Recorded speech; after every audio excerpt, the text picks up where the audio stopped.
Alright, now that we got that out of the way, today's video is going to be about saving your fork seals, because I've had quite a few people messaging me, DMing me, and I've also had a couple of friends that I ride with, I won't call anyone out, that have busted their fork seals from coming down from a wheelie too hard.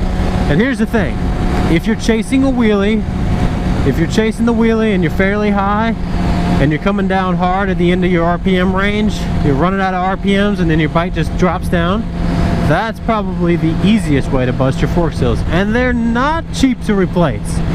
From what I've heard, they're about $400 to $600 to replace the fork seals and do the fork work, but it's not something you want to have to deal with. So the easiest way to save your fork seals is to not do wheelies, of course. But if you're going to do wheelies and you want to save your fork seals, I'm going to try to explain here the best way to do so.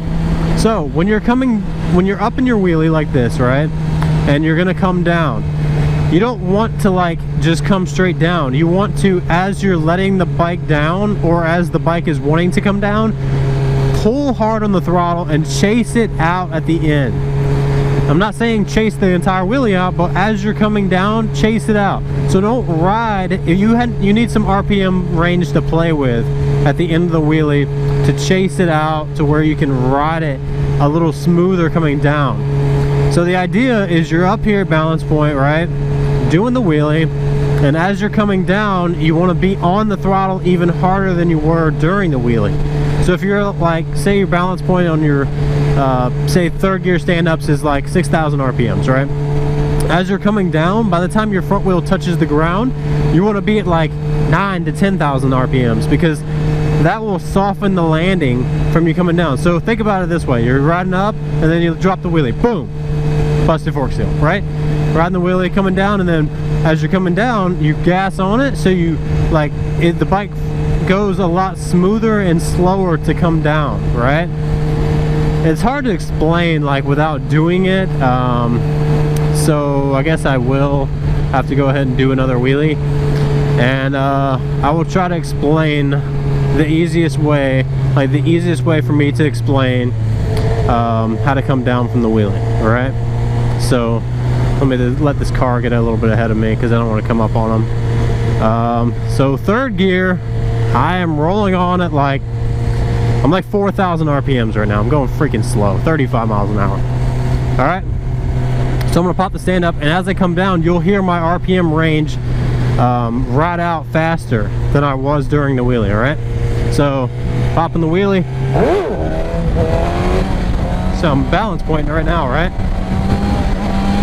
See, it's fairly smooth. As I'm coming down, chase it out. That's a bad example, and a really bumpy hill, probably not ideal to do that on. So I'm gonna try it one more time. Alright, so I'm gonna pop the wheelie up, get it to balance point, ride it out, and I will chase it towards the end. Alright, that's a lot smoother. Now I'm at balance point. As I'm coming down, I'm gonna gas on. See how you gas out of the wheelie like that? And that is how you save your fork seals. Literally, I've had this bike for 3 years, you know, 18,000 plus miles on this bike, and I've literally, and knock on wood, never had any fork oil leaking. And my last bike, Ninja 1000, same thing, 25,000 miles, never had a busted fork seal once. And that's what I attribute to that is from riding the wheelie like that and coming down and chasing out of the wheelie, giving it throttle out of the wheelie. So hope that can help you guys, and pop some wheelies, run little baby, pop some wheelies and have fun out there, guys. Be safe. All right, peace.